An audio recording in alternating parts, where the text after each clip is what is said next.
This is the Clues Chronicle. It's August 28th, 2016, and this is issue 11. Our focus today is AIDS, what questions are around it, and maybe we'll go into some other topics as well. We also have a special guest, Rochello, who is a researcher. We'll do the typical interview with her, and then hopefully go on to just have a kind of free-form chat about the topic at Clues Forum. That's right. We have a special guest. Hello, Rochello. Welcome to the show. Yeah, am I supposed to say something? Yeah, because it's a show. Yeah. I'm a radio host. You see, you got to say, Okay. hey, you're welcome to be here. Well, hello. Hi. And now, hi. How you doing? Well, I'm excited to rant and rave. Rochelle, didn't you start a podcast called Talkbox? I opened a talk show podcast. It's called Talkbox, and I have a pretty cool co-host. Her name's Kay. I don't know if you guys know anything about her. I mean, we're kind of on the same trajectory as Clues Forum, I guess, every month or so, plus a couple months. Wow, how come I haven't heard of this until just now? You should Because of our wonderful marketing team. Well, I was gonna say, like, you should use Clues Forum to as long as you're. The marketing team is failing. I gotta talk to the manager about that. But, with the flat earth thing going on and stuff like that, I think that for me, and if I may speak for Kay, I think that it was time to kind of try and just speak about our own topics. And it's just kind of just our own little corners. It's not like anything divisive or anything. I think it's just more of something that, like I said, I could hope could be more consistent, just so that we can just talk about, whatever we want to talk about under our own umbrella. How did you pick your name? Rochello with a 3 in there. I don't know. I saw backwards E before. I was like, shit, I can do that. And it's like my middle name, so. Oh. Yeah, Rochello. So I just threw a backwards E in there. Oh, kind of like Kaham is derived from Kaham's real name, so it's kind of like that. Yeah. Okay. And, I'm also a superhero at night. So. Well, that I definitely believe, but we would not be able to talk about that. So, changing the subject to protect your real identity. Thank you. What exactly got you into this research, shall we say, or conversations, this type of conversation? I mean, besides like finding the website, is there something in your youth that you remember that was like, hey, wait a minute, I'm questioning authority, and like... Yeah, I'd say the reason that I'm in this specific rabbit hole, the thing that I can remember specifically, the incident that made me start like really questioning like everything, like history and stuff. And it sounds kind of dumb, but I was like a freshman at the community college. I was in a history class. The history teacher told us that Christopher Columbus did not discover America. And I mean, I couldn't believe it because I guess I'd never heard that before, And so he was like, and Christopher Columbus did not discover America. And then the class continued on. And I'm just like, wait, what? Like, wait a minute, because you can go into any history book and that is what it says. So, I mean, who's telling the truth here? And, so until that point, I think that I was always kind of like, okay, it's a history book, it's history. And, you really have no reason to question it, But once the blatancy of it and how, just mundane he said it and just brushed over it, it was like, well, how can you make that statement and then not question everything from there, So I just started wondering about everything, basically, because like how I would have put my life on that fact, alleged fact that I had grown up being taught. Yeah, there's so much in the history books that even we're kind of like, there's common knowledge that's like, oh, well, this is the story we're telling ourselves about this, even though we know it's not true. But then why do we tell ourselves that story if we know it's not true? Why? And why do we keep promoting it? You teach kids that their whole lives, and then now you just say this, and there's probably tons of things that aren't necessarily the way that they say they are, because it either is or it isn't. So it's not really, it's not really a hard thing to write down. I didn't really begin to look into anything until I heard a particular song at one point, and that took me down the whole Alex Jones rabbit hole. I can think of a lot of incidents and reasons why, even before then, watching the news and stuff like that, I was taught that Fox News was this way, and CNN was this way, and they're kind of opposed to each other, and I'm like 16, 17 at that time.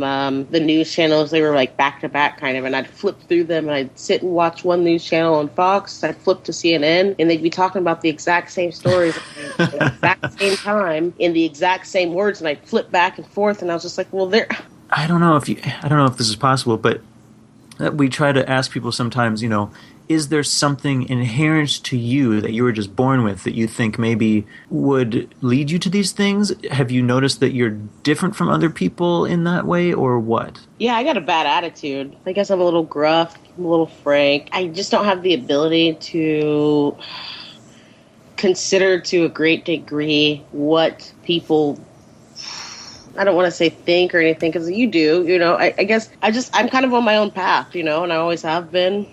It sounds like, and I don't mean to put any sort of cultural label on you at all, but you sound kind of like punk in that way. I just think what I think and, kind of fuck everyone else. But not in a hardcore way, but just... Well, I have like tons of piercings and tons of... No, I'm just kidding. I mean, are there any black punks? Probably. I'm not a punk. I just got a bad attitude, and I think that's. I'm not very moved by the social crowd, I guess you could say, as easily, I would say, as of the majority of people, maybe 80% of the population. So we all have just being able to stand on our own 2 feet. We can stand apart from the crowd, in the open, alone, and have no problem with it. I mean, or be able to deal with it, Yeah, or even enjoy it in some way, kind of like... Or enjoy it, right? Take it as some kind of release dancer, but be able to deal with it regardless, ways that probably other people couldn't. And so I think and I have numerous amounts of incidents that I could talk about in my childhood where it's just like, yeah, I guess I'm always the person who is just going to, like, say how it is. And, people are just not going to say how it is. Good. Yeah, there's some extraordinary things, actually. Rochelle met a doctor who was... part of the Boston bombing, had talked to an injured person, and we talk about that. You know somebody who was at the bombing? I thought that was a fake event. No, he wasn't at the bombing. He was an eye doctor who worked on my eye, and he says that he worked on one of the victims. He worked on the eye bombing victims in Boston. He said that he did surgery on them. That's what he told us. So... Okay, interesting. Sounds like that guy should be put under... I know.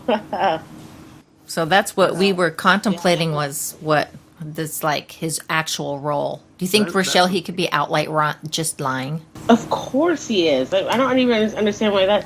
Of course he's outright lying. There's no... I mean, I could make up the same story. I literally could. I could come up with a great background. I could do the exact same thing that he did. Could change my name, come up with a background. I mean, of course, it's so basic. I mean, I don't believe a word that he says. But what if I want details and I say, hey, what's that? I would give details. I would come up with every detail. That's how I'd make my background. I would come up with every detail that anybody could think of. Yep, I think that's how it works. And I think when they don't have details, or they, like, kind of felt it for them, they just say... I'm getting kind of torn up talking about it. Can we change the subject? And they put up that wall of, like, emotion, which is so useful. I just don't believe anything those people say.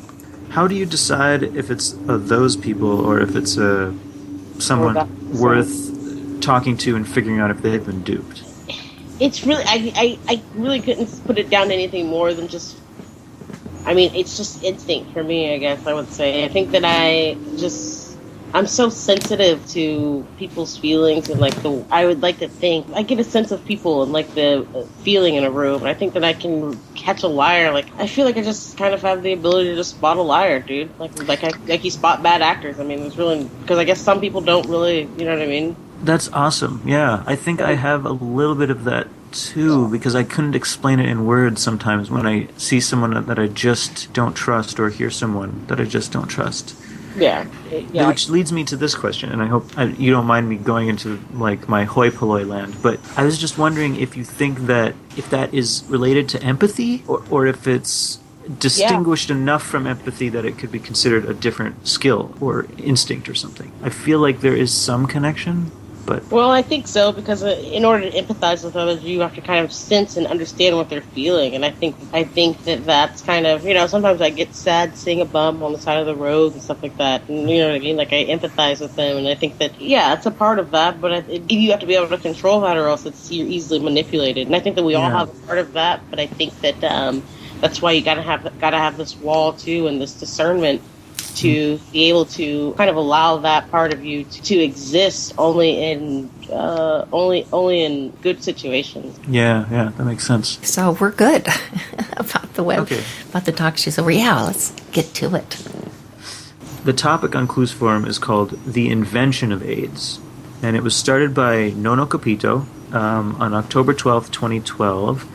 He basically starts by saying, this topic is very overdue. It's just his opinions and his hunches, but he still believes that it's important to at least talk about and that it's relevant to us because of the reasons that he gives. And so he kind of says, here's why we should question this. And it kind of has to do with, it makes us scared of sex. It makes us scared to like be near each other or to care for each other.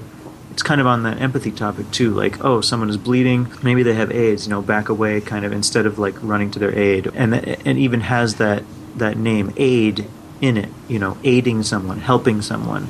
It seems very psychological. So he's arguing that the reason we should bring it up and talk about it is because it is kind of this traumatizing thing that's a background noise in our lives now since, it was introduced and promoted in the media. So what you're kind of expressing to me sounds like kind of part of the strategy of tension. Of attention or tension? Yeah, strategy of tension. Making people afraid. Strategy of tension. Is that something that you invented, or is that something you read about? Oh yeah, it's something I read about. It's like the way the network works in order to make sure everyone is constantly on edge, and they can't solve their own psychological problems because they're always in fights. The reason for the psyops in the first place is to start that strategy of tension, so everyone's always fearful. They say that it oppresses gay people, black people, pretty much those two. Alternative lifestyles are dangerous, to things that aren't mainstream are dangerous. It seems like it's I don't know, you put it okay again, but it is like a cover-up for something else, basically, that, especially in Africa, I guess, kind of like they create a problem on top of a problem so that you're forever solving a problem that pretty much doesn't exist, that can morph. And so in doing that, you completely are oblivious to the real problem, which means it'll never get solved. And so as far as like the Africa and their AIDS epidemic or problem or whatever, I mean, the real problem would be malnutrition and poor sanitation and stuff like that. All the things that come out of those situations, if you could label that as some disease, then, you never have to treat the very easily fixed issue of malnutrition and poor sanitation and poverty. That's a great point. Plus, it also makes people think, oh, well, the pharmaceutical company will come and save us. Isn't that wonderful that that's always the outcome of that? These pharmaceutical companies make millions and billions of dollars on a campaign that on every end. It's almost like AIDS and all these viruses are almost like terrorism in the fact that you don't see it, you can't, we'll never fight it. You can't fight it, it'll never end. And you put tons of money into it, but make no progress. So it's just like the same concept, I think, for different reasons. So, I mean, if we could analyze both of those things, we probably would come up with some pretty amazing things. Don't numbers mean anything, Hoy? Nothing at all? Well, no, I agree. Numbers do play a part. I'm not sure if they bothered to, like, encode Abraham Lincoln's name into a set of numbers and then, like, use that. But I think that maybe people who are obsessed with it will consider it their own magic, probably because whether they do so or not actually doesn't make a lick of difference, so they can certainly believe that it's giving them lots of power. But yeah, I mean, there's definitely the case where certain strange things show up, like this. Like what? Well, it says, according to this sample of, let's see, how many articles did he find? 1, 2, 3. According to these 16 articles, he found Nigeria, 11,000 HIV/AIDS patients a week, 11,000 people affected by HIV/AIDS in Romania, 11,000 civil servants living with HIV/AIDS in Kogi, India, Congo, 11,000 deaths reported, Caribbean, 11,000 infected persons, Mexico, 11,000 people died of AIDS, Botswana, United Nations data reveals 11,000 people were killed by AIDS. Burundi, 11,000 people died from AIDS. USA, about 11,000 people died of AIDS in this year. WSD... So they're taking the same story and passing it around. Yeah, it's almost like the story itself is a virus. Mental virus. The story is a virus. 11,000. Are these all different articles. That's crazy. Yes, all from different places. Doctors Without Borders, dailytrust.com, romaniandaily.com. They all seem to be different vendors of this information. So the whole point is, we haven't, of course, plugged in the Zachary numbers, but there seems to be, I don't think he actually does statistics, and I think he should if he's into numbers, because this seems like a statistical anomaly. It seems like there shouldn't be so many frickin' stories just about 11,000 people. There's something funny about that. 11,000 people getting AIDS. 11,000 people getting AIDS, 11,000 people dying of AIDS, 11,000 people hanging around with AIDS. Infected with AIDS. Yeah. Killed by AIDS. And then we made a joke later in the thread that's like, well, maybe the strange thing about AIDS is that it only affects 11,000 people at a time. That's it. 11,000, but how much at a time? Like a day or an article? About 11 days and 11 hours. No, okay, I'm just joking. It's all over the place. It's a daily 11,000 people are infected with AIDS, and then another one is died in 2007 from AIDS. Totally 11,000. Right, yeah. It's funny that Nigeria says 11,000 AIDS patients a week, whereas perhaps what we consider a first world country, the USA, it says 11,000 people died of AIDS in 2007 as a whole. So I'm not sure if there's some programming going on there too. Like, and then Nigeria is so much more horrible, you know. But sub-Saharan Africa, 11,000 a day are dying of AIDS. They're really bad, I guess, right? There really must be sucky there. Well, how can it be so evenly spread is the thing. That's just completely ridiculous. You can't be 11,000 people everywhere. The next part is, tell me what you see when you scroll down to all the pictures of the HIV virus. They got a theme, though. There's like 27 pictures of completely different ideas of what this thing is supposed to look like. These look like some badass background, like pictures, like screensavers for, you know, like your phone or maybe your iPad that you can pick up, download for free. Actually, you might pick up one of these. What the hell is that? One down at the bottom, second to last one. Looks like your classic chain and ball from the Middle Ages. Yeah, like a big old mace head. That's the best they can do. I guess there's nothing special here. What about those? They look like blood cells on sticks poking out of the globe. Don't they? Look very intimidating, I can tell you that. Then one is from like Horton Hears a Who. It's like 3 little fluffy balls on sticks around globes. And then the stick ball one looks like something you'd play with in the shower, maybe. Oh, I like this one right in the middle by Brian Brandenburg, which kind of looks like a kid's toy where you like plug in plastic things into a grid. It looks like a nightlight. Nightlight or night bright or something. You had to plug the little blue plastic things in, but they're all globes, right? That's the interesting. Black and white. Did we even say what we're describing? I'm assuming this is the deadly AIDS virus. This is 27 different pictures of what the HIV virus is supposed to look like because nobody knows. None of them is a photograph. Every single one is a computer-generated rendering by an artist. And they don't seem to have one idea of what this thing is really. Well, this is exactly what I thought it would look like, though, without ever seeing these pictures, so I guess when I think HIV virus, this is kind of what I think about. It looks like pinpoints. The second one, somebody went pin crazy on a map of the globe, and they're going to attack all those points right there. Oh yeah, it kind of looks like mushroom clouds exploding all over a planet. So if we could just figure out what part of the globe they're showing, we might be able to... It's a code! I noticed that with another Ebola, did the same thing. I think. Oh yeah, and didn't Ebola have like a little Mickey Mouse ears virus yes, too? And I think the word sex embedded into that. Yeah, I can show you some sex messages right now. I can take a picture of my blanket and show you how it says sex. I mean, I feel like that, a 3-letter word, come on. I could fucking, maybe a 7-letter word, but a 3-letter word, I feel like I could... You could find that. Yeah, you can find that. That's true. See, so I go back and forth. But, point. I don't know. I don't trust Disney, though, and... why are they using Disney ears anyway? Oh, yeah. As the Ebola virus. They all look like Disney ears. It was really weird. Disney owns everything, though. So, I mean... But God, I think Disney is also very involved in NASA stuff. I mean, they seem to be signing, that kind of thing too. All the animations and stuff like that, yeah. Yeah, I think so. I think they're like that military Hollywood that's military only in the Valley. And I'm sure they have like Disney NASA or like NASA for kids. And I mean, because it's really like a childish, I mean, this has nothing to do with AIDS, but kind of in a way that it's completely fantastical. NASA is like for children, basically.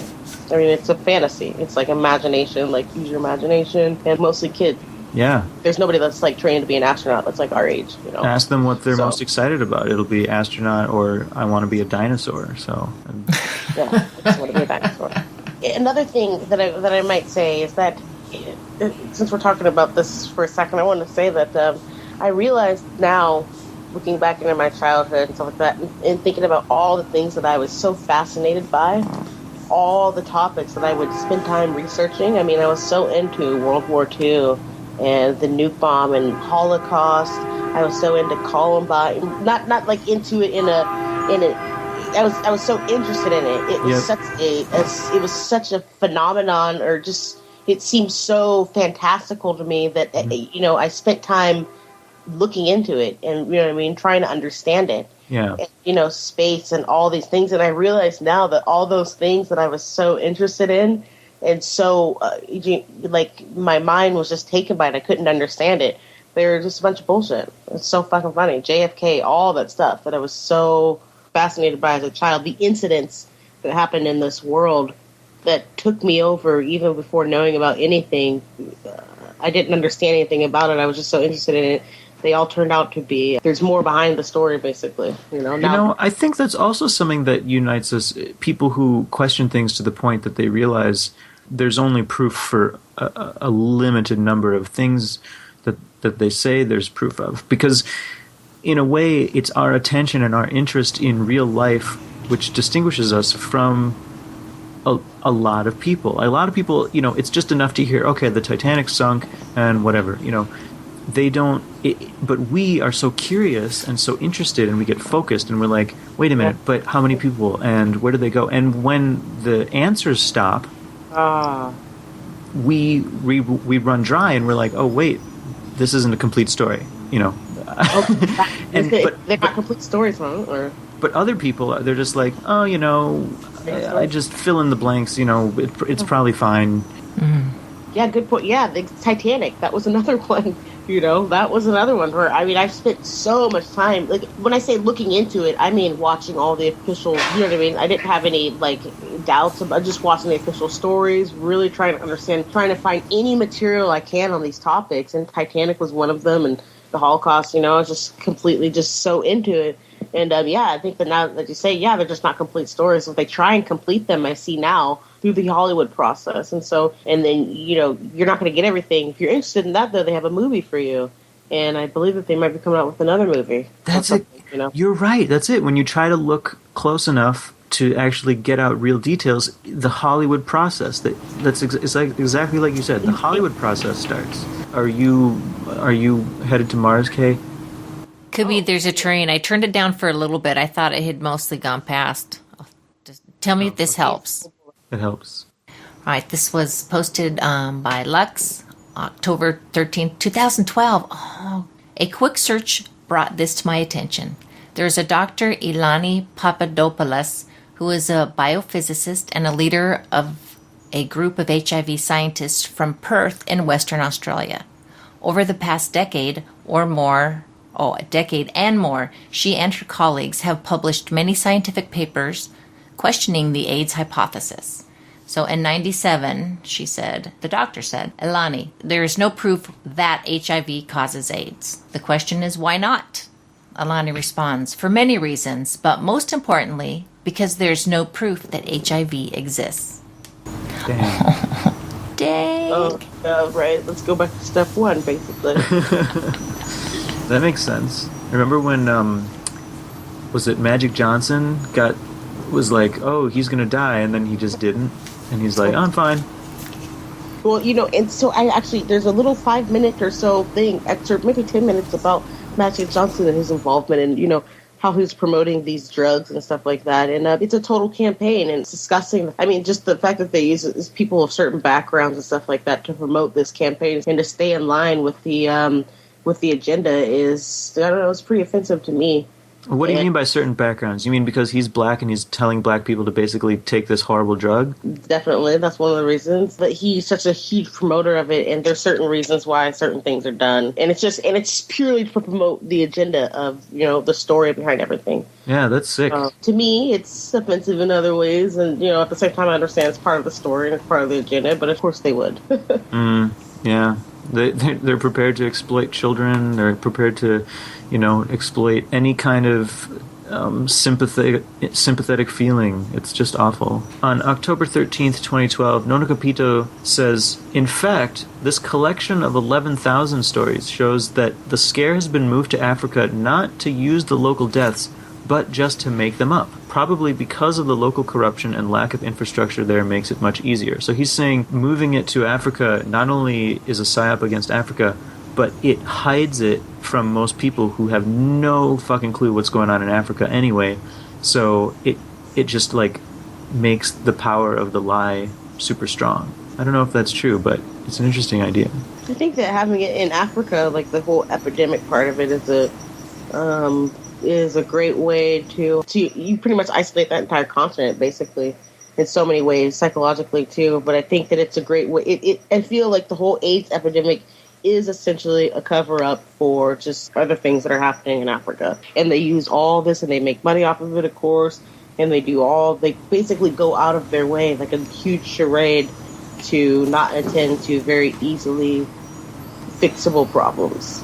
And I mean, by that, I mean, like I was saying, malnutrition and stuff like that, and the way that the people live out there producing more antibodies or whatever reason it is that you test positive has nothing to do with an actual disease rather than just the nature of the way that you're living. Instead of giving it to certain things like sanitation and things that can be easily fixed almost overnight, now there's this huge campaign to drug these people. And doesn't it feel inherently racist though? To me it seems like this is and I don't mean to get excited, but it seems like specifically to demonize this other, outside Anglo so-called Western civilization. The idea is, well, those people live primitively and live horribly, and by diagnosing them constantly, then white civilization can come in and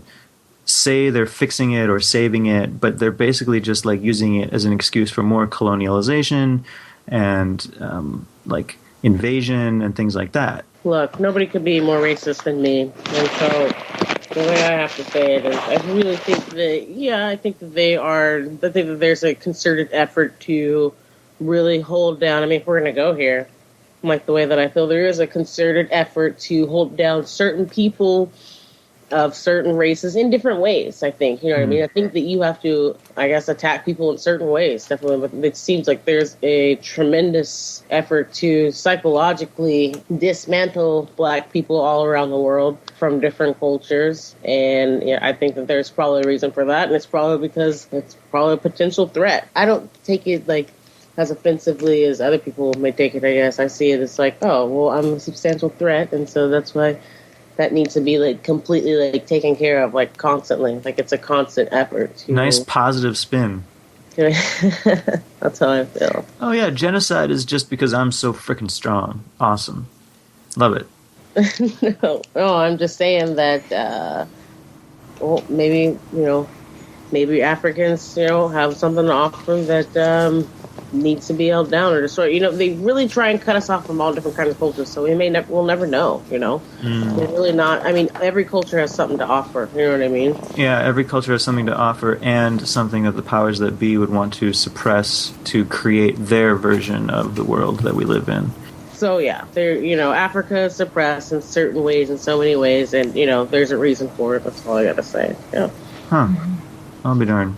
You don't happen to have a kind of sympathy, do you? You think maybe they're benevolent rulers in some way, that they've got it all sorted out, and No, I think everybody has their own agendas for whatever they do. And so, I mean, to think that somebody is acting out of, I think it's almost fantastical to think that somebody acts out of the greater good of everyone. That's the Jesus story, basically, that he makes the decisions based on the greater good of everyone. It's like so rare.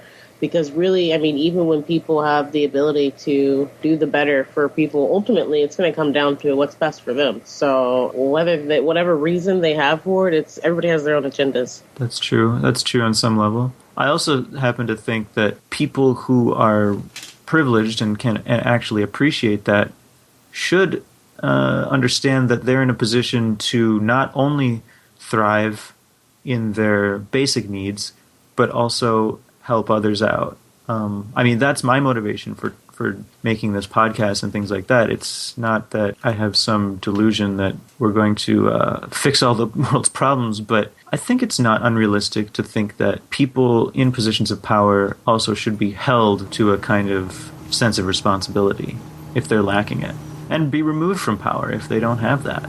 Can't argue. Is that naive? Is that naive? It's my wildest dream, man. Wouldn't that be awesome? As far as having someone being a representative over you, I get that. You're almost taking, a thorough approach, which is like, if someone comes to me saying they want to help me, I just want to run far away from them, because what is their idea of helping me? Well, yeah. I mean, that's what I'm saying. I think that, when it goes to the extreme case, it's the rare person that's gonna, do what's best for you only. You know what I'm saying? Like, there's always some compromise. There's always something, like, unless you know the whole story. I mean, there's always something set up for them, basically. And I mean, not that there shouldn't be, but I'm saying, again, it just comes down to people mostly operate out of their best interest, out of what's best for them. Yeah, I agree. I think for some people, it's hard for us to comprehend the full range of people that there are in this world, and how many crazy fundamental differences there are. Okay. I think, and there's some people who are genuinely, like, in order for them to function well, they need to do things for other people, and you can look at that as sycophantic or whatever.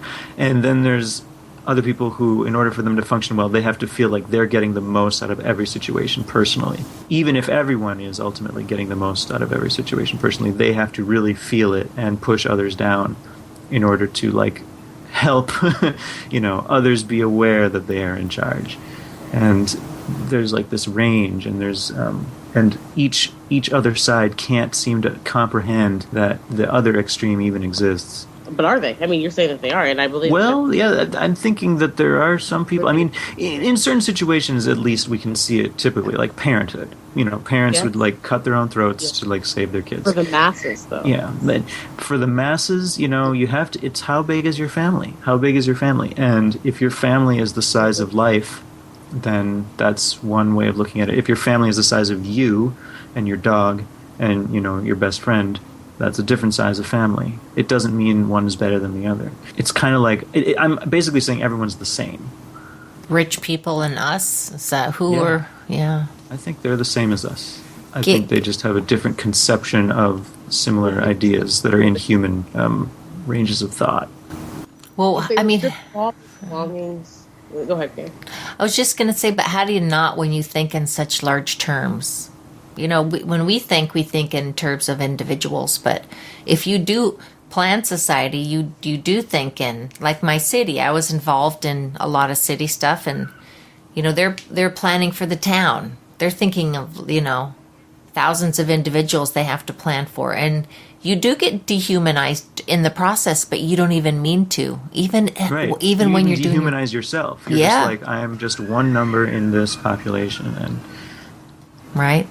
I'm not excusing it. No, it shouldn't ever be excused. But apparently, we don't have a system to check when it's happening. Stop it. Because it's like a dysfunction of everyone. So, so how can you check it? Do we want to program artificial intelligence overlords for ourselves? I don't think so. So, right, the system we have though right now works pretty darn good for them. Set up just exactly how they want it. Isn't that funny? Yeah, it is odd, but then they still require safe cities, They wouldn't have those if they didn't need them.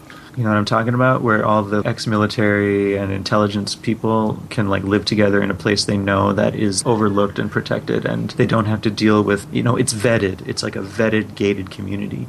They have those, so... Yeah, I do know. Wow. Did not know that existed even. Look up safe cities. It's interesting. Anyway, sorry, back on topic. So, Mr. Sinclair writes, October 14th, he says, I lived in San Francisco when the so-called AIDS epidemic began. People were dying as I knew about a dozen personally whose deaths were attributed to AIDS. I knew secondhand of more deaths and saw many tragically sick people wasting away, mostly in the Castro district. That's the gay section of San Francisco. Something was taking a toll on gay people there. I also knew straight people who used needles and died, again lumped in as AIDS. Most of the people I knew who died using amyl nitrates and led extremely promiscuous lives, which coincides with Duisberg's theories. He certainly seems closer to the truth than Dr. Gallo and ACT UP, both of which have profited mightily from the AIDS epidemic. So I think he's talking about the Dr. Duisberg theory that it didn't exactly target gay people, it wasn't manufactured to destroy gay people, it was attributed to deaths that were coming from promiscuous lifestyles where anal sex was weakening immune systems, and the added use of poppers and drugs also weakened immune systems, and sharing of needles and things. So that's part of the idea that HIV, like Rochello says, is a way to tack it onto something that's already happening and then label it, make people afraid of it, and like I said, have pharmaceutical companies swoop in. And have any of you witnessed someone dying of AIDS, or like supposedly of AIDS, or something like that? I have. No, I asked somebody if they knew anybody that died of AIDS. Like, my uncle died of AIDS. So it's like, oh yeah. He's like, yeah, he did. I mean, well, he did do lots of drugs too. He did do. Oh my God, dude. Yeah, he's like, so yeah, we don't really know. But you know what I mean? That's the closest I've gotten, just talking to people. My hairdresser in New York died of AIDS. I didn't know until he was dead, because he'd show up, he'd do his thing, and then he kind of lost a little bit of weight, but then he was fine, and next I knew he was dead. Was he on AZT, is it? I don't know. That's all I know, is he was there 1 minute and he was gone, and it could have been anything, right? Probably, though, this dude, he was middle-class educated. He probably died from the pill. He would do whatever doctors told him, so... I actually, now that I think about it, there was this kid that I knew in 3rd grade, and he became gay or whatever. And so when I was like 18, he had a boyfriend who he said had AIDS. And I met him like once, but they did drugs and stuff, so... Yeah. Again, that's interesting. There's this drug thing. What about you, Hoy? Do you know anyone that ever had AIDS? To my recollection, I only have 2 stories. One of them happened just last week. I got on the light rail. It was quite an experience. I was told that they're basically mobile bathrooms. This was surprising to me. Basically, I got on the car, and the first thing that happened was a homeless man who just reeked of alcohol had just finished having a fight with a guy who had like smashed the water cup up in his face. And when the security guard came on, kind of all cynical and depressed, and was, I think I have to ask you to leave, he was all like, I have AIDS, back off, look. And he thrust his arm at the security guard, and the security guard like looked at his bare arm, which was not bleeding and didn't have any kind of AIDS anything on it, and he just picked up his walkie-talkie and walked away immediately and was like, oh, we have someone with AIDS here. And so when they got him off, they taped off that whole area, even though the only thing wrong with it was a bunch of ice was on the floor. So that was one experience that kind of made me say, whoa, yeah, AIDS is definitely a psychological thing. And then, but do you see what that is? They're trained to respond in that way. That's in someone's manual. A blood-borne pathogen disease. It's classified. It's a blood-borne pathogen. I mean, it's like crazy, right? And the funny thing is, too, anyone could just be like, I am diagnosed, I have AIDS. And this guy, who I presume, based on his appearance and his mental health and everything, he looked like someone who possibly was homeless. I had the sense that he had been trained himself to use that, and people backed away from him immediately. And I'm sure he sees that effect, and he was able to like clear a path for himself because he just basically said, I got AIDS, and everyone was just like, whoa. Oh my God. I'm going to do that right in the middle of a TSA pat down. I'll wait till they get their grubby hands all over me. Then I'll declare I got AIDS. I always thought of that as a good way to get out of a rape. Okay, there you go. Oh, and your second story.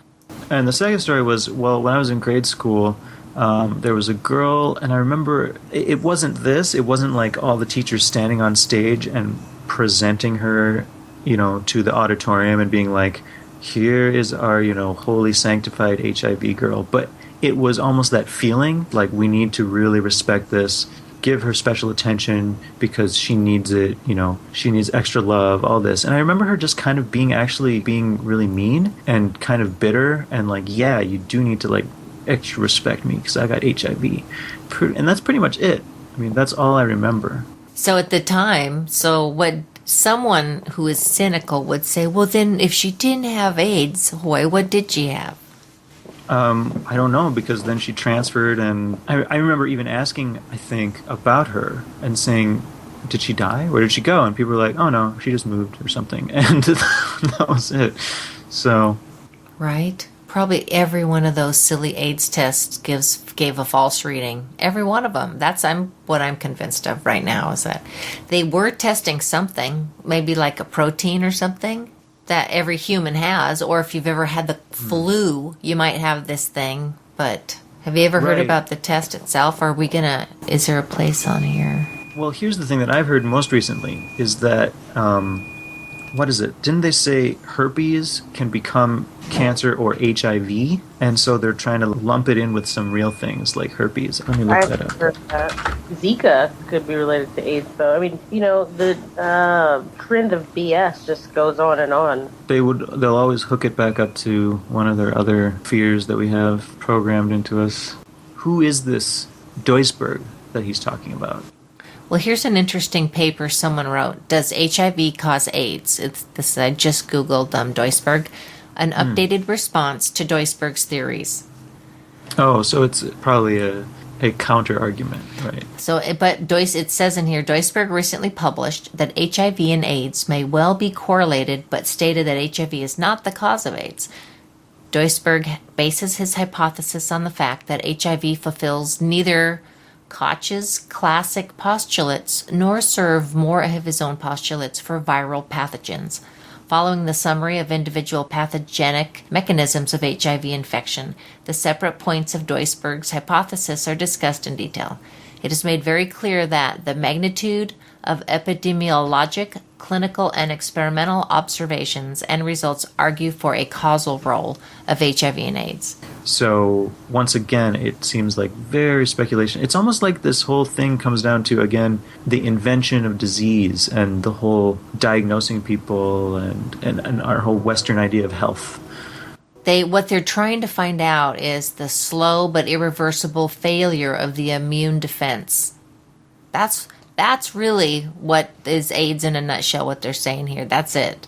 Yeah, how do you feel about the concept of eating well? Do you think that prevents most diseases, or is that just like a health nut kind of belief system? Obviously, there's different opinions on what eating well is, but obviously, there's no doubt about it that what you eat, I mean, you can see that what you eat directly dictates how you're feeling. No doubt about that. I mean, I think that's what fast food is all about, and there's something about it, that we probably don't even understand. Do you eat fast food? Personal question.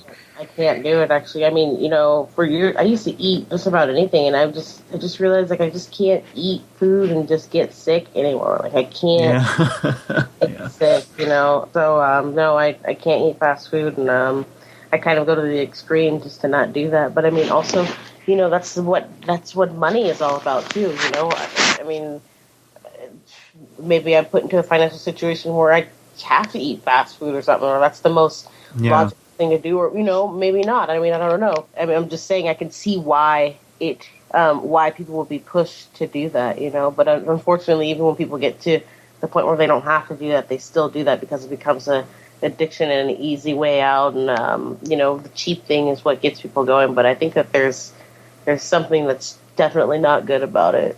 Yeah. But what if there was nothing wrong with it? That's true. That's also another interesting theory, is that it's like almost just, it's more like a lurking variable in like an unhealthy lifestyle. But ultimately, though, it just makes me sick, though. And so that's why I can't eat it. And I was eating a burger one day, like, you're just like, this isn't food. Like, I just can't even, like, this is not food, dude. Like, you can't eat that and then not be, like, if you eat something and then you're hungry, like, 10 minutes later, like, that wasn't food. There's a lot of stories of people discussing who they know who died of AIDS. Okay, here's where we could pick up on our question earlier about on Duisburg. It's the last post on page 3 by, I can't pronounce his name, Giges? Yeah, let's just start by that. Okay. That's good. On November 5th, 2012. He says, "Hi everyone. First, thanks a lot for this thread because it is surely a subject of great importance to all of us. To begin with, one thing struck me while reading the previous pages. Dr. Gallo is here considered, and in the whole world I guess, as a central figure of the AIDS issue. However, the name of Gallo is absolutely unknown in France, where most of the people are convinced that Mr. Montagnier is the important one, since he is the one who, quote, discovered the VIH virus. I would even say that most of the people believe a story much like this. Quote, at the beginning, an inexplicable disease was discovered. Later, Dr. Montagnier discovered a virus called HIV that turned out to be the cause of the disease called AIDS. He received the Nobel Prize for it. Since then, we haven't found any vaccine, so people can't be cured, unquote. I would say that is the opinion of at least 95% of the French. Nothing more. However, Mr. Montagnier himself, in 2009, made some astonishing statements in the House of Numbers documentary that had, however, almost no audience in the main medias, but which circulated on alternative sites. Here are some extracts from the interview. Brent lying. I don't know if that's meant to rhyme with lying, but I've just looked like that. You talked about oxidative stress earlier. Is treating oxidative stress one of the best ways to deal with the African AIDS epidemic? I think this is one way to approach to decrease the rate of transmission, because I believe HIV, we can be exposed to HIV many times without being chronically infected. Our immune system could get rid of the virus within a few weeks if you have a good immune system. And this is the problem also of African people. Their nutrition is not very equilibrated. They are in oxidative stress, even they are not infected with HIV. So their immune system doesn't work well already. So it's prone, they can, allow HIV to get in and persist. So there are many ways which are not the vaccine, the magic name, the vaccine. Many ways to decrease the transmission just by simple measures of nutrition, giving antioxidants, proper antioxidants, hygiene measures, fighting the other infections. So they are not spectacular, but they could, decrease very well the epidemic to the level they are in Occidental countries, Western countries. If you have a good immune system, then your body can naturally get rid of HIV. Yes. Oh, interesting. Do you think we should have more of a push for antioxidants and things of that nature in Africa than antiretrovirals? We should push for more, a combination of measures, antioxidant by nutrition, advice and nutrition, fighting other infections, malaria, tuberculosis, parasitosis. Most children have worms. Education, of course, genital hygiene for women and men also. Very simple measure, which not very expensive, but which could do a lot. And this is my worry about, the many spectacular action. Of course, there are global funds, so to buy drugs and so on, Bill Gates and so on, for the vaccine. But, those kind of measures are not very well funded, not funded at all. Or they are, it really depends on the local government to take conscious of this, but the local government, they take advice of the scientific advisor from the international institutions, and they don't get this kind of advice very often. Well, there's no money in nutrition, right? There's no profit. There's no profit, yes. The water is important. Water is key. Now, one thing you said, you were talking about the fact that if you have a built immune system, it is possible to get rid of HIV naturally. If you take a poor African who's been infected and you build up their immune system, is it possible for them to also naturally get rid of it? I would think so. Okay. That's an important It's point. important knowledge which is completely neglected. You know, people always think of drugs and vaccine. So this is a message which may be different from the what you heard before, no? The closing? No. Yes, my message is different from what you heard from Fauci or. Yes. It's a little different. It's a little different. The Clues Forum member continues onward. Remember, Dr. Montagnier received the Nobel Prize for his so-called discovery of the so-called HIV virus. This might explain why he remains very prudent and never states that, in fact, he never isolated or discovered or identified any real virus. He just explains to us that it is possible to get rid of it naturally. So no vaccine is needed, just a good immune system. Of course, most of the people who heard of these few statements found them totally incomprehensible. How could people get rid of such a dangerous virus with good food, clean water, and good hygiene? It just did not make sense. And it was said that Montagnier might have been a little insane. Anyway, almost nobody here heard about this interview. So how can we understand these statements? I think Dr. Etienne de Harven can give us a good explanation, and then he has an interview posted. I think he can be considered as a very serious and competent scientist. Moreover, he's a retired person and seems to be a very independent man. I found a short lecture he made in English. His accent is terribly French. Laughter face. Here's the link. A short summary of his conclusions. Quote, nobody has ever succeeded in purifying HIV. All markers being nonspecific, it was no big surprise to learn that tests for the so-called seropositivity being based on the very same markers were not specific either. What's seropositivity? Not pretending I know that word. I gotta... Serum positivity. So a positive reaction in a blood test. There you go. The ELISA test being nonspecific, it was no surprise to learn that many medical conditions without any connection with HIV often give HIV plus responses, quote unquote. For patients with a positive reaction to this test, a Western blot test is usually required for quote unquote confirmation. However, the Western blot test using the same antigens as ELISA, a better specificity was hardly to be expected. In other words, it's too related to really be any kind of objective like triangulation on this so-called virus. Many HIV pictures taken with the electron microscope are found in magazines, newspapers, and scientific literature. All these pictures originated from complex laboratory cell cultures. They never originated directly from one single AIDS patient. So, in other words, they're getting these pictures after like very specific manipulation in a lab. That seems to be the implication. But what's strange is that all the pictures that we've seen all look like computer-generated images. I don't know if I've ever seen a so-called electron microscopic HIV picture. Don't electron microscope pictures look like CGI images? Yes and no. I mean, I've seen some electron microscope photographs, and they're not exactly photographs, first of all, but they have a particular look to them. And those computer-generated cartoons, I mean, maybe one or two look like they could have started as a electron microscope. Right, image, they can't see color, by the way. Right, exactly. That's true. So when they add all this Technicolor cartoon stuff. Yeah, cartoon. It's just a cartoon, people. Here's the last one, which is kind of interesting for people thinking AIDS is like something to be scared of as far as like, you know, your sexual partners. Moreover, the hypothetical heterosexual transmission of AIDS had been predicted as the likely cause of a dramatic AIDS epidemic in North America as well as in Europe. All these catastrophic predictions have, with the passage of time, been proven wrong. Gordon Stewart from the University of Glasgow initially analyzed epidemiological data and demonstrated that an actual AIDS epidemic has never been observed. Virtual epidemics have, however, been reported. Maybe that's what those 11,000 numbers are about.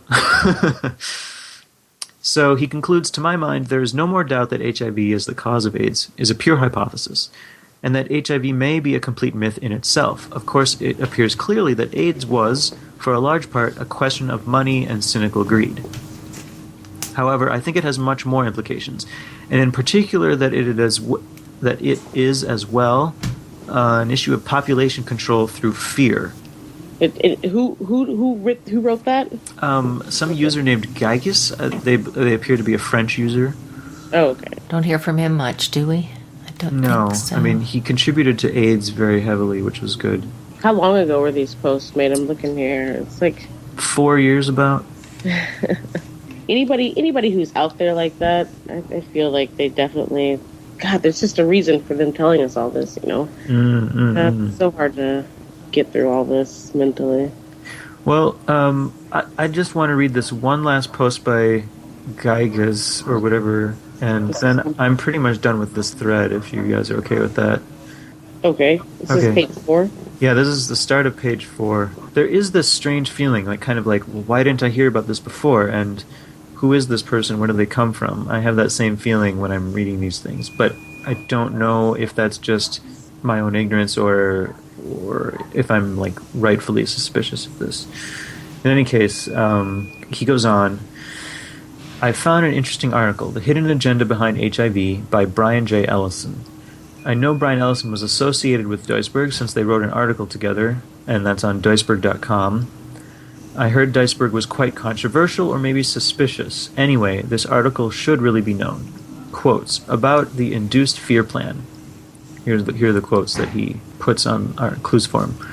But perhaps this is the point. A 1989 report by the National Research Council more explicitly revealed the hidden agenda. Originally sponsored by the Rockefeller and Russell Sage Foundations, and then funded by the Public Health Service, AIDS, sexual behavior, and intravenous drug use laid out a plan for social engineering on a massive scale using AIDS as the excuse. The devastating effect of an epidemic on a community can evoke strong political and social responses, the committee duly noted. An epidemic necessitates the rapid mobilization of the community to counter the spread of illness and death. Page 373. The power of such a method to force changes in cultural values is based on careful manipulation of fear. Ideally, health promotion messages should heighten an individual's perceptions of threat and his or her capacity to respond to that threat, thus modulating the level of fear. Turn it up, right? Turn up the juice on that fear. What is not yet known is how to introduce fear in the right way in a particular message intended for a particular audience. Acquiring that knowledge will require planned variations of AIDS education programs that are carefully executed and then carefully evaluated, stated the committee coolly. Pages 267 to 8. I think it can't be clearer, they comment. And they go on to quote more. As an officer of the Centers for Disease Control, Donald Francis had in 1984 drafted the CDC's proposed AIDS strategy. In his 1992 retirement speech at the agency's Atlanta, Georgia headquarters, Francis voiced the ambitions held by many of his fellow officers in describing, quote, the opportunity that the HIV epidemic provides for public health, unquote. He stated in no uncertain terms the radical nature of the plan. The cloistered caution of the past needs to be discarded. The climate and culture must be open, ones where old ideas are challenged. Those who desire the status quo should seek employment elsewhere. The American HN prevention program should be the place where the best and the brightest come, where the action is, where history is being made. Ooh, creepy words. This is the epidemic of the century, and every qualified person should want to have a piece of the action. A sophisticated $2 billion per year operation, the CDC employs a staff of thousands who see themselves as having an activist mandate. They view epidemics as opportunities for control and for imposing lifestyle changes on the population. The CDC has actually engineered a number of false alarms or misdirected campaigns over the past 4 decades, neutralizing scientific dissent and calmer voices when necessary. AIDS, though not the first example, has now become the most successful epidemic by far. 2 powerful weapons in the agency's arsenal, both unknown to the public at large, have made this possible. A semi-secret wing of the CDC known as the Epidemic Intelligence Service, the EIS, and a quiet partnership program with private organizations. He also draws up some other quotes. The EIS, we should research that too.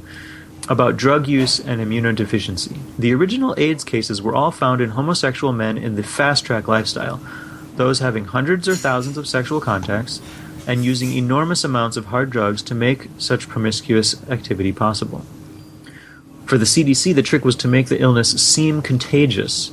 A simple drug-induced epidemic among homosexuals would hardly have frightened the public, nor have allowed the CDC to accomplish its radical public health agenda. Next was to explain the syndrome. To the CDC, this meant trying to find an infectious agent. This would be no simple task, since essentially all of the first 50 cases admitted to heavy use of poppers, a drug preferred by homosexuals as a means of facilitating anal intercourse. Even if this toxic drug presented itself as the obvious explanation, the CDC investigators had no intention of letting the evidence interfere. According to historian Elizabeth Etheridge, quote, while many of the patients were routine users of amyl nitrates or poppers, no one in the KSOI task force believed the disease was a toxicological problem, unquote. Note that Dr. E. de Harven also confirmed in one of the interviews in French, the third one, that the use of poppers has certainly been at the root of the first immunodeficiency problems, especially in the homosexual community. He also underlined that these amyl nitrates seem to be very dangerous substances. And it concludes, most people do not yet realize that the entire campaign has been orchestrated mostly by a single agency of the federal government, rather than being a spontaneous decision by independent experts and activists. As intended, the CDC has been able to mobilize the scientists, the medical institutions, political bodies, the news media, and a bewildering array of AIDS organizations behind its hidden agenda. All such groups will lose their credibility once the public discovers the real source of the campaign, and honest skepticism will spread faster than AIDS itself. He concludes, apparently honest skepticism hasn't spread very fast. It hasn't gone. Yeah, it's like peanut butter. It's not going anywhere. You can only push it as far as it goes, and then we're learning that at Clues Forum. You can push, good information out, but you can't make a horse drink that stream, I guess. Right. I like the part about, how epidemics are just opportunities to control and impose lifestyle changes on the population. I think that's probably key. I mean, if you could look at things like that, I think that it would cause people to be a little bit more discerning on the opinions that they hold on certain things.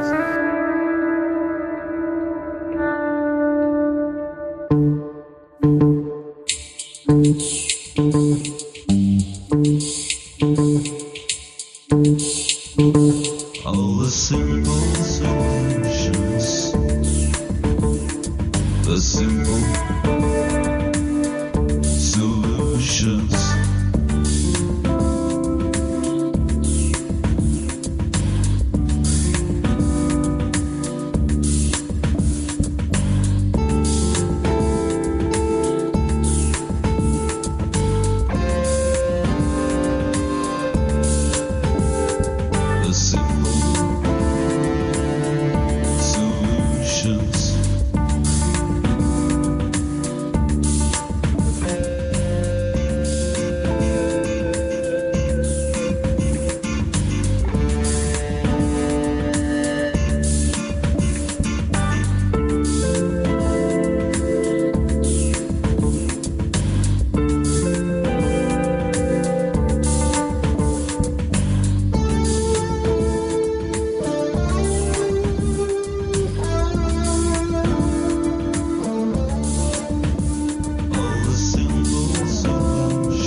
that's exactly why global warming and all these other ideas exist. Just a means to impose lifestyle changes. Whoa, whoa, whoa. Are you saying that the planet isn't heating up and the oceans are going to not boil? I don't think the ocean's boiling. It's certainly not over here in Oregon. Yeah, I really don't know. I mean, I definitely support boycotts and protests, but I feel kind of embarrassed for my friends who are like going to the climate things sometimes. But man, that's just going to take all your energy out of. But you know what? Maybe they're right, and maybe they can demand change. Go them. But you're right. It's like it's all connected. These scares, these epidemics, anything that they can identify that the population at large is doing collectively, instead of the people who are most responsible, which are the people with vast amounts of wealth and land and control of resources. Vast, incomprehensible, I think. Maybe is a good word too. Could we ever sympathize with them? Could we ever consider making a decision on a daily basis that affects millions of people? You can do it just being a mayor, right? Just a mayor. You're making those decisions already. Or that's right, I guess. Run for politics, yeah. You get, what's the campaign? What's the future, Hoy? What are we supposed to do with politics if we can't trust them and if they're lying to us? And I think the future is all about listening to Rochello about her YouTube research. That is a great thing to do. Even better. But here's your chance, Rochelle. Could you please, maybe you don't want to articulate it or can't, but you found some very interesting things that people don't know about YouTube. And these days, instead of like through TV, it seems like more and more there's these kind of sponsored YouTube personalities, and it's kind of unclear that they're working for like mega corporations, but they are. Yeah. I mean, YouTube is the new television, and so I think that it has. I mean, because of our television, even satellite may have seemed slightly overwhelming, but even that didn't have a lot of content. I mean, when you think of YouTube, just that one channel as TV, and you think about the massive amount of content that they have the ability to put up there, the unlimited amount of content, the unlimited amount of channels and stuff like that. And then you think about, the networks that can operate under that umbrella, it gets pretty big. And so, I mean, just one network can own thousands and thousands of channels on YouTube. And I mean, I certainly think that there's a degree of control that varies between the networks. And I think that there's a degree of help that they're going to give to certain channels depending on the type of audience that they can pull and the amount of audience that they can pull. That probably dictates how much help they're getting. But I think that there's definitely people who all their stuff's done in the studio. I mean, I really think it's Hollywood. It's just Hollywood. It's a new genre of television. Like a different reality TV, and then there's YouTube. It's something else. It's, reality TV's not real, and neither is YouTube. It's I get it. Else. Yeah. So, I guess I don't have any convenient way of tying it to the AIDS topic, but I wanted to sneak that in there because you've awoken at least me to the concept that this person that has like 3 million, 4 million, 5 million views. First of all, that number might not even be real because we know that they manipulate numbers. We've seen that happening to our own videos. But second of all, that may be a promoted individual in order to reach just like the most amount of people that they're targeting with that individual. Well, I can certainly say that if they have multiple videos that have multiple millions of views, no doubt that absolutely no doubt that there's people who are going to be checking into them, and they want a piece of that. And so ultimately, I think that the YouTube, they're like the end of the line. They're the losers. Definitely people behind them who are making money, unless there's some of these people who have direct contacts with branding and stuff like that, which I'm sure there are. Yeah, the YouTube thing's just such a vast topic, and it gets so deep, and it's so obvious. I mean, just look into all the pranking stuff like that. Everything's so staged and set up, and it's so Hollywood, and it's there's nothing real about it. How can we start to research it? Because here's an example of what happened. There's this Casey Neistat character who's kind of popular with younger people, and I've watched some video and I instantly thought, oh, this is creepy. And I even thought it looked like digitally manipulated, like very, very touched up, if not augmented reality. And then I found out later that he actually had a 9/11 video, and he's like, I'm a 9/11 witness, here's my 9/11 story. And that is almost his big break, or how he got started. It's like so he's a reality star, basically. Yeah, like he sold out right away, and then they promoted him. Now he's a big nobody. You know what I'm saying? Like, yeah. But he's huge. I mean, because these branding companies, these people will use anybody to get their little heels in, and to pull money out of these people. So I think that you're like, why the hell is this person making all these videos and getting all this promotion and stuff like that? And they're kind of just like some DB from our perspective, anyway. I think that it's because, they'll essentially use anybody that they can, with any kind of pull. But I think that it could be deeper than that. I think that this is kind of like an experiment. This is kind of the deal. This is the deal, this is their platform. They're not allowed to be on the TV. They weren't allowed to break into the movies. And now this is the platform for all the prospective BBs to get into, and then they can make their money. There's probably more work that goes into it for the YouTube operator than there is for like the studio and stuff like that. That it's just a shitty deal for everybody around. Ultimately, I think that it's a great form of manipulation for these studios. It's so genius. They duplicate all these stars and stuff like that, put them in their own little different genres and stuff like that, and then duplicate them. And these people are just able to generate billions and billions of dollars from doing basically absolutely nothing. Just making the same videos, titling the same way. There's really very little work that goes involved when you look into the amount of money that they make. So I see. So they're kind of like they're being paid peanuts to star in this thing because it gives them like their celebrity, and then meanwhile like all the ads and attention that they get, and there must be some kind of funding going on behind it too. Probably us too, and definitely whatever companies, all this branding and stuff. I mean, the clothes they wear, the things that are sitting up behind them. It's just like the ultimate brand factory. Just the topics they talk about, everything, and then they bring up certain memes and stuff like that. It's just a great way to generate culture.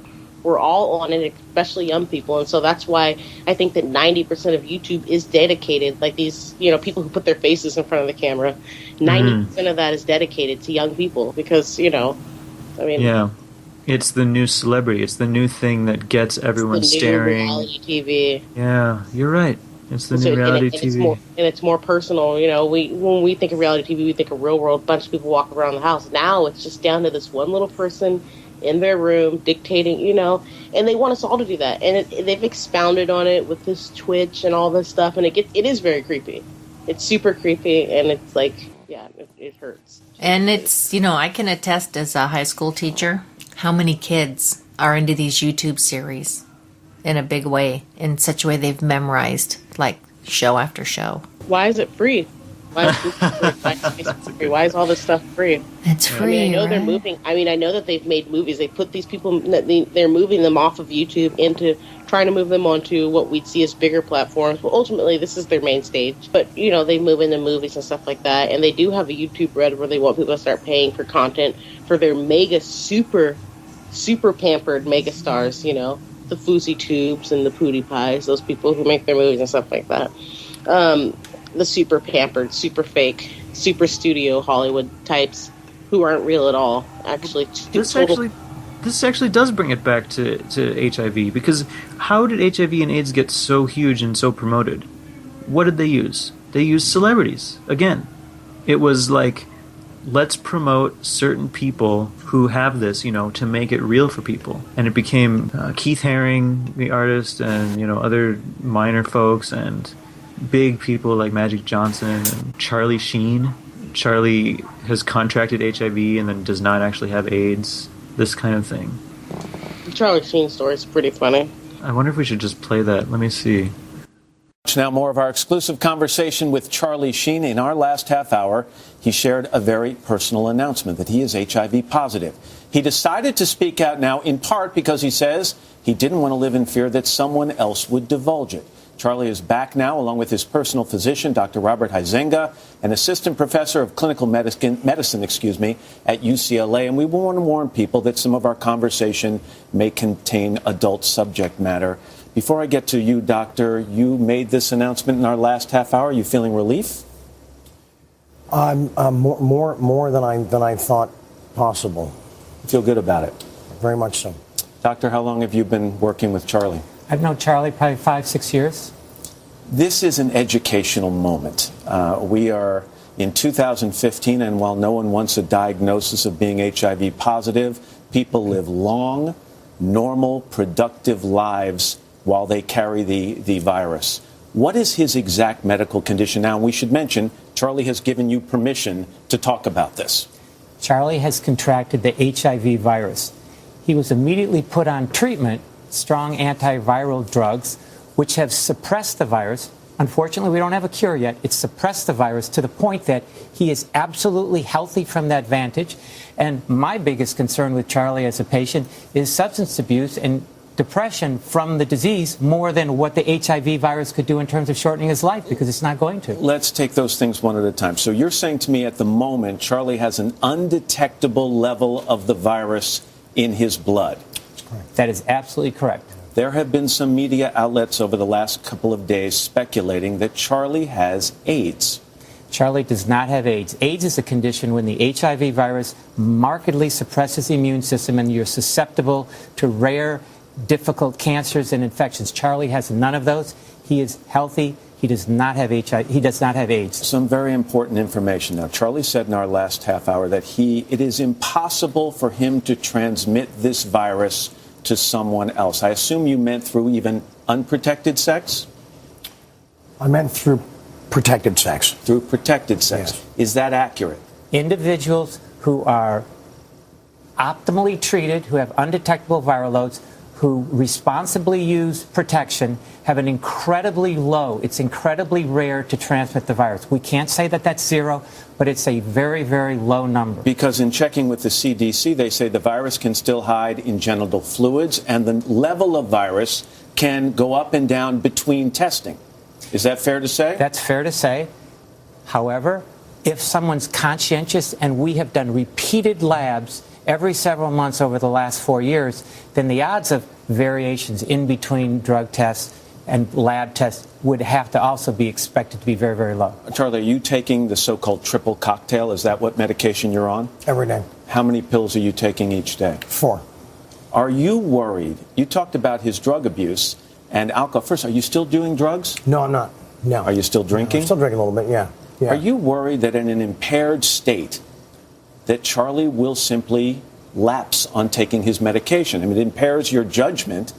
Can he be trusted, and I'm talking with him right here, sure. Can he be trusted to continue to take that medicine on a regular basis if he continues to drink and perhaps do drugs? We're petrified about Charlie. We're so anxious that if he was overly depressed, if he was abusing substance, he would forget these pills. And that's been an incredible worry. And magically, somehow, in the midst of incredible personal mayhem, he's managed to continue to take these medications. Over the course of 4 years, as you have never missed I have not. taking your medication. I have not. No, never once. No.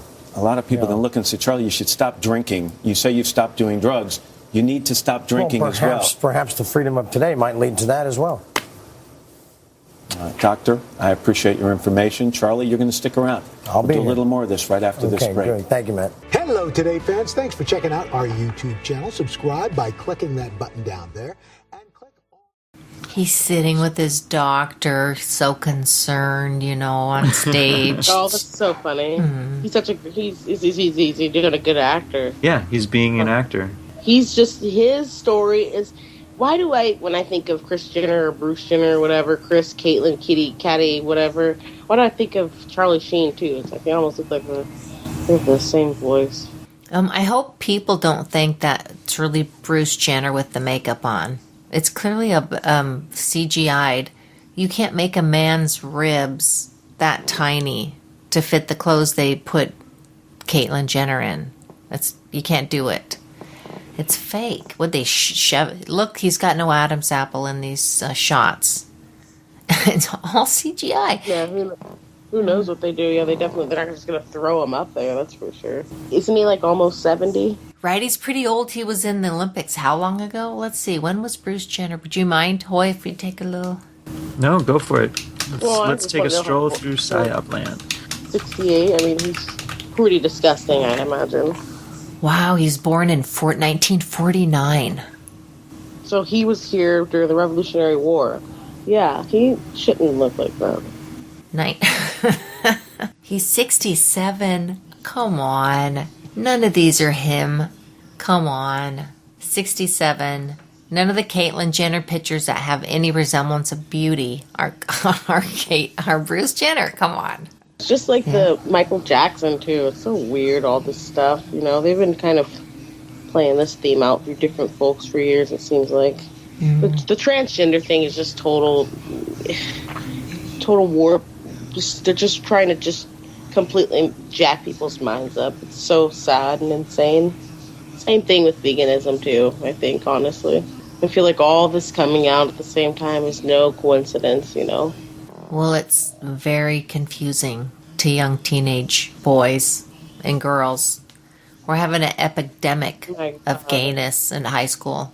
Epidemic. Oh my. It's like half the girls are gay. It's so... No, I mean, it's like they think they are, whether they act out on it or not. They're taking that identity. Really? Just dressing like it and stuff? Or?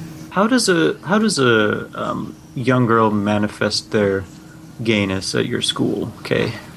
Yeah. They hold hands when they walk down the hall with their gay person that they're gay with. And they make sure they kiss them so that everyone can see. Then go, oh, you're gay, like that. So they're not just horny friends; they're gay. So no more goth. Now you go gay. It's mostly You're right. Goth is kind of winding down. Now you go gay. Seems to be what a lot of young youth are doing. In practical a sense, it's just a way to secure a best friend, really, because it ends up being not sexual at all, except for this is my teddy bear to hug and kiss once in a while, and that's it. I don't know. I was overhearing these two kids talk. I think there's this whole art society's over sex. I mean, I was hearing these two kids talk about that too. Absolutely. That's an issue too. So astonishing, and I'm like, my God. I can't imagine having kids these days. Everybody, it's so everywhere. I mean, YouTube, all these things that these kids have access to, and everything that's on, all the entertainment is just, there's so much sex, so much frauding. I can't even handle it. It's absolutely overwhelming. And so for people to be sitting and just basting in this, well, of course it's all we're thinking about. It is interesting that AIDS does create the discussion that's kind of like this duality. Like, there's either great, free, promiscuous sex, which is, this wonderful thing that everyone should be after, versus the wrong kind of it, which is evil and bad and causes horrible death. So it almost seems like another thing designed to divide people between the most conservative and the most liberal takes on things. It's like it's there to, like you say, just like rustle people up and create that division that they can manipulate. It's a demographics thing almost. They even said it in that article. We need to apply the AIDS training and then study how people react to it. It's right there. There it is. It's like public relations, demographics. It's about experimenting on us, studying us, controlling us. That's right. At some level, absolutely. Yeah, at some level. What makes this such a difficult topic, like all these topics, is that when we talk about controllers, there's so many levels of them. So what level of control? I mean, your doctor didn't invent AIDS, and he doesn't think it's a hoax. But I bet there's doctors out there who are who think AIDS is not real. There's one I've been listening to, given his little, he's not a communications guy, so it comes across awkward. But you see what he's trying to do. Of all his experience with medical school, he's trying to explain to the audience what it's like, and he goes through like health and this and this. But basically, the basis of his videos are that's like medical school mind controls you into thinking you don't need to worry about nutrition. Yeah, no, I had a friend who was going through school to be a surgeon, and he was getting to the point where he was like, you know what, I don't want to dissect this pig, but there's a lot of pressure. You feel like you're in like a herd of cattle, and you have to like knock people out of your way to get to the head of the line and like get to the head of the trough. And you do all these things you don't want to do to get there because it's so competitive and so crazy. And then he was just like, one day he just had it. He's like, I'm not doing it. I'm not doing surgery. Like, I mean, he found his way. Some people, that is their, their passion and everything. But he realized that he had been pressured into something he didn't want to do, and then he dialed it back and was like, okay, I'm actually doing this other way. And I'm also, I'm getting really skeptical of the way that they're constantly hammering us with pharmaceutical solutions and telling us that we need to recommend these because you're saving your patient's life by telling them about this drug because that's the best we have and things like that. So yeah, it's very much in their training. I don't blame doctors at all. Those guys are some of the most psyoped people on the planet, those men and women. And there's no reason. There is no reason to put doctors through the kind of stress they have to do when they start doing their, the rounds in the hospitals. There's a name for that. They work 12, 14-hour shifts, 16. It gets crazy, sometimes 20-hour shifts. They're completely sleep deprived. There's no... What are they going to go practice medicine in Vietnam? I mean, there's no reason to go through that training that I can see of that would help them as a doctor today. So I would say, thank God, doctor, you saved my life because you had all that sleep-deprived practice before you got your license. Having said that, I have met some truly, asshole-ish doctors who are just, they don't care. They're not in it for the right reasons. But that's not most of them. Well, I mean, I guess my eye doctor, who did surgery on me, I mean, he did a great job, I guess. I can't really see my eye, but, he was very convinced as to, everything he had been told and everything. So, and he was just a young guy too. So what do I know? I didn't go to school and do all the things he did. So when speaking to people that they may see as from other classes or whatever, they may hold on to their opinions a little harder, a little stronger. Because then they're encountering their own cultural border. And so they feel defensive and shit. And they know better because, I'm not of them.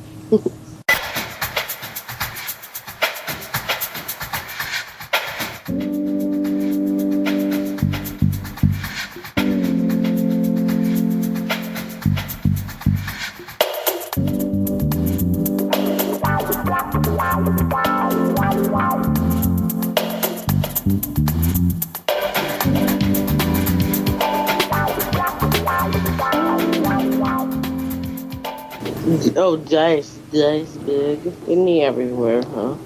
He's got so many videos out there. Yeah, he's written something that's like, oh, so you think I'll get HIV? Fine. Inject me with what you think is HIV. Oh, yeah. He does things like that. Very controversial. Yeah, he's like the James Randi of HIV. James Randi. Who's James Randi? He's that magician who challenges people who believe in paranormal things to prove it, and he'll give them lots of money, but he himself is actually shied away from things, and he's kind of a gimmick artist himself. So or his fame is because of other gimmick artists. Mm-hmm. Really, because he was like Yuri, what's his name, who used to bend spoons by rubbing his fingers over the spoon. He's like, if I concentrate hard enough, this spoon, it will bend itself. You say I'm doing nothing, but this spoon, it's bending. But and the spoons are just made of this metal that reacted to heat quickly. It's not a big deal, but so Randy busted him and said that's what he was doing. But they had this relationship where they tried to one-up each other, and it was really public, but... Right, the stage drama, just like they do on YouTube. Yeah. Well, magicians must be all tied up in this society, mustn't they? That's part of their whole act and interest. Yeah, that's how you keep storylines going, I think, is, the ups and the downs and stuff. Yeah, the magicians are just performers. They are. And yeah, Kay said at one time just the best. It was just like, yeah, people lie. People lie. I mean, pretty much that could be our entire show. It could be 2 hours of Kay and I just talking to each other and being like, people lie. Oh yeah, people lie. They do. Yeah. They lie. They lie to people's faces. They lie all the time. Some people lie constantly. If we just had 2 hours of that'd pretty much be the same message that people don't seem to be able to process. They don't seem to be able to get it into their heads. No, I can't believe that. People don't lie to me. Fundamentally, yeah. I think that, it's money wars, kind of where it's like, oh, they can play the game bigger than I ever could on my own, Yes. as far as promoting, and they're putting their voice out there and getting it out there, and so they're going to garner the majority of the population and the majority of the views and take up their time with the massive amount of content that they have the ability to put out. It'll take all their time. They don't even have time to look at anything else. It's a pretty easy battle, I guess. Yeah, the only they've got way the money. to win that is through the individual. They have to fight through that individually. There's really nothing that you or I could do. I mean, it's kind of like the giant net that they just drop out in the middle of the ocean. So fish got to swim around or bite through. Yeah, we're not launching nets at people. I don't have a way of wrapping up this episode except we could say... Lead into the next, huh? Yeah, I mean, well, I think the next one is going to be Titanic. You're totally invited, Rochelle, to come to any and all episodes ever if we ever get our schedules working together. Don't wait for me, guys. With the Titanic, that's pretty funny. That's going to be awesome for y'all. I mean, man, the Titanic, I mean, again, one of those topics that I was so interested in. I used to love that movie. I hated it. I'm sorry. I mean, I just like the destruction scene. Yeah. The Titanic is such an interesting story, It seems it's so personal with all the people there. Just like, they can say the story just like they say 9/11. They can tell the same story. Like, it's just a normal day. People were walking around. They just got up in the morning. And it's just like, oh, you feel so bad for them. They're having their cup of tea, their crimpet, and then, so... Yeah, no, you're right. It's the same thing. Like, minding your own business, and then disaster. Yeah. You're just minding your own business, and then suddenly out of nowhere, you just get just completely wiped out. Yeah, that would definitely make people nervous, like, subconsciously. It's like AIDS. Oh, I was in New York in the 80s. There's all these stories. You're going to get poked on the subway with the AIDS needle. Don't go on the subway. They're poking people with AIDS needles. Who starts these things? Is it children? Or is it adult children? It's on the news. The news gives you these scare stories. Someone today was poked with a needle. We're not sure if it was AIDS and blah, blah, blah. The stories are for children. Sorry, okay. No, they are. No, I was done. It's just they are for children, right? Because when I was in New Jersey, I was there for my husband's family. So all these Arabs are like, oh, don't go on the subway. They're poking the AIDS needles. They're all concerned about it. Where does that come from? I don't know. Good question. It's crazy, though. We were scared. Find out next month in episode 12. Right. Goodbye. No, I'm just kidding. But that could be an ending. That could be. We could do that. Okay, well, Rochelle, it's been awesome. Very nice to get to know you better and to hear your thoughts on AIDS and other things. And I hope you'll be back with us again. Okay, yeah. Sorry, I was waiting for the freaking ice cream man that comes on time. Every day right here. I don't understand what his fucking deal is. Can you guys hear that? Yeah. It's wonderful. There was one in my neighborhood that was totally a drug dealer. Yeah, so all right, and he dude, played I'll buy Tetris ice cream. music. This is the last time I'm buying ice cream, dude. Then you knew the drug truck was coming. Great way to end this, just with the fade out ice cream music. And with that, we'll fade into some music from Simon Shack again. All right, have a good night, guys. Good night. Take care. Good night.